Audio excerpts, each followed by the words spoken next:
through pop-ups, through gaming. He talked about how, for him, there were pornographic games. And most of you probably know that Xbox and PlayStation and those kinds of things for the last couple of years are now wired into the internet. And increasingly, kids are not just sitting there with their controls, but they are playing games with kids in their school, their neighborhood, or even across the world. And with that internet connection, pornography can come in, predators can come in, and all kinds of things that can come in that are unwanted. Social networks, Facebook, MySpace, things like that, there's pictures that are being posted that we need to monitor and be aware of, but this is one way that they're exposed. And then lastly, television. You know, at our house, just 3 months ago, we finally got a Netflix connection, so we're using the wireless internet for television. And we can talk all about computers and mobile devices and things like that, but oftentimes parents forget to put controls on their television, and then this whole new idea, because we're digital immigrants, is this idea of the internet coming into our TV and how kids can access that. And I know on Netflix that there's a lot of stuff that's unrated, that my daughter, who's looking at, you know, Beauty and the Beast and watching that, and then I step out of the room and before you know it, you know, Zach and Miri make a porno movie or something like that. Now that hasn't happened, but that can happen. It's just an example. Pornographers are predatory and aggressive, as I mentioned. I read a book about 10 years ago, and I tried really hard to find the name and the author, but it was from an unbeliever, a secular writer who was one of the kingpins in the pornography industry. And he wrote in this kind of biography, he said, I got out because years ago we were just making movies for some people who kind of enjoyed, you know, these sexual diversions. And he said, I couldn't participate anymore as pornography became predatory. And that's from somebody inside of the industry. Here's some of the marketing tactics. And if this does not make your heart break and your blood boil, I don't know what will. Number one, pornographers have all of these specific marketing strategies to get you and me, and particularly your kids. Because in this $97 billion worldwide industry, if they can get your kids looking at and hooked on pornography when they're young, they know they've got future customers, and the industry will just be perpetuated. By the way, yesterday in USA Today, there was an article, just so that no one is deceived, and it was an article, it was also in the New York Magazine, how pornographers are now grieving and lamenting the fact that YouTube and the 1,000 spin-off YouTube video sites are hurting the porn industry, and they're now bringing lawsuits against these YouTube-type organizations because they're taking DVDs, ripping them off, and giving them away for free. And so they're beginning to lose billions of dollars, and they're now approaching the government saying, you need to protect us with litigation. So, porn is hurting as an industry, but porn is widespread and proliferating in terms of more free porn. And we're going to see that as a trend more and more and more. So free teaser images are, you go to a home page, it's an explicit deviant site, but on the home page, it's something that may look a little more innocuous. They click on that and boom, they go deeper and deeper. The second thing is innocent word searches. I will not give you the specific word, but if you were to type in something into Google about a particular sport that would be common in Colorado, what would come up are images of that particular sport, and on the first page, the home page, would be a woman urinating in the mouth of another woman. It's called urination sex. It's a particular fetish that the people are into. That's an example of something that, through that innocent word search, and they plant that there. Misspelled word search. Virginia PTA. The people that put together these videos, it's a group out of Virginia called Enough is Enough. Their website is enough.org. Donna Rice Hughes is the founder and president of that, and she is arguably the most active, passionate advocate for internet safety for kids. And they work closely with the Virginia PTA. Pornographers bought and created a website that was virginiapta.org. They misspelled it. Someone goes to Virginia PTA, they go to that site, they encounter pornography.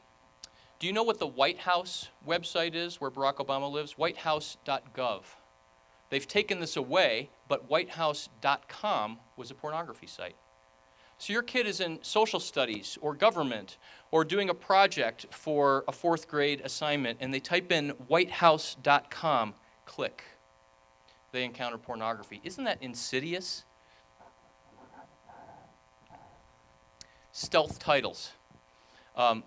Just having titles that have nothing to do with pornography, and they go there and they encounter it. Cartoon characters. Another one of the more malevolent ways that they trick kids. In one of the videos through enough.org, they showed, kind of masked out, pornographic Disney character sites. Now please note, Disney is not behind this, they're not supporting this, but the pornographers take all of the Disney characters, they digitize them, and they create basically pornographic material and sex scenes, so a kid will type that in and they'll go to that. And imagine how much more confusing that is for a child, not to see a human being with flesh and skin, but to see their favorite cartoon characters involved in all these kinds of acts. The enemy really is the author of confusion. Pop-up ads and banners. And what these are is someone clicks on a pop-up, and you might have heard about this, you might have had it happen at your home. Sometimes it's not even a pornographic site, but you click on a pop-up, and rather than closing and going back to business as usual, another pop-up and another pop-up and another pop-up, and you can't get out of that. And suddenly you have 30, 40 pornographic pictures on your computer. Finally, free flash games, things like crossword puzzles, word search, those kinds of things that seem very innocuous and innocent. There was a website that we got an email from a local mom when CJ went to another school, and she said, please be aware of addictivegames.com. And CJ and his friends had been on that site and using it, but you go to that, it was a legitimate site, and then pornographers buy the opportunity to create pop-ups there. And then they come up and it says win $10,000 or win a free iPad. Well, any kid is going to go, wow, that sounds great. They click on that and it's pornography.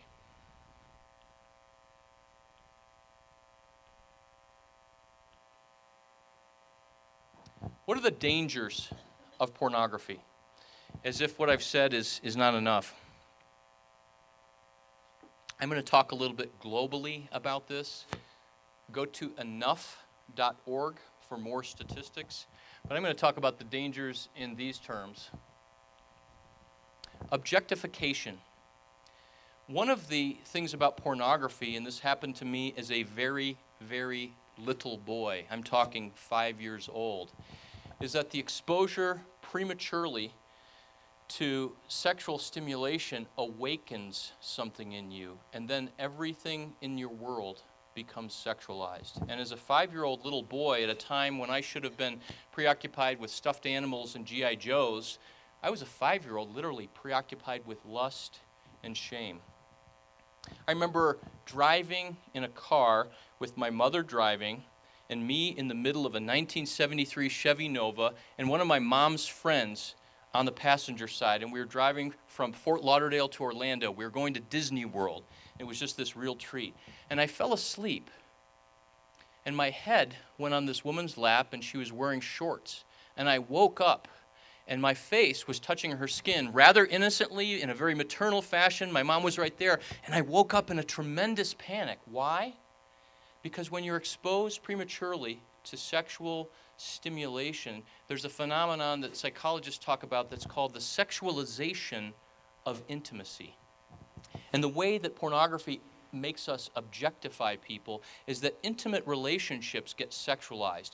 And for me to be intimate means that I will be sexual, and to experience closeness, to feel the warmth of a mother's skin against me, that's no longer something healthy, that's no longer something pure, that's something that becomes eroticized. And therefore relationships are significantly damaged. So pornography makes us look at others not as persons, not as souls, but as objects. Objects that will provide me or the consumer with a certain level of gratification. And what's happening that's different today from the old days of magazines and VHS videos where things were a whole lot more tame is that a person can sit down at the computer and find any image of any scenario, of any perversion or any fetish, and click after click after click after click. And there is this almost infinite supply of something that is more stimulating, that is more gratifying, that escalates that. And what happens is people become more and more objects. Specifically, the objectification aspect of pornography as a danger is that when people see people as objects, people develop sexual fetishes. And you're no longer a person that I can relate to. You're no longer somebody that I want to be intimate with. You are someone who your particular appearance, part, shape, look, behavior gratifies me or not. So objectification. Desensitization. When people are exposed to a certain kind of stimulation, they develop a tolerance for that. And when people see some of the more deviant kinds of things, what once was, that's impossible, or I would never think of that, you're now no longer offended by that, you're no longer turned away by that. George Barna did some research, and he discovered that 29% of born-again evangelical Christians thought it was perfectly appropriate to watch sexually explicit behavior, not pornography, but R-rated movies and those kinds of things. And that's sending a mixed message to our kids, but it's also sending a mixed message to myself. And I'm not saying you should never watch R-rated movies, but what I'm saying is 29% said that's perfectly okay. And what happens is that begins to desensitize us against what is normal. And it's really not normal.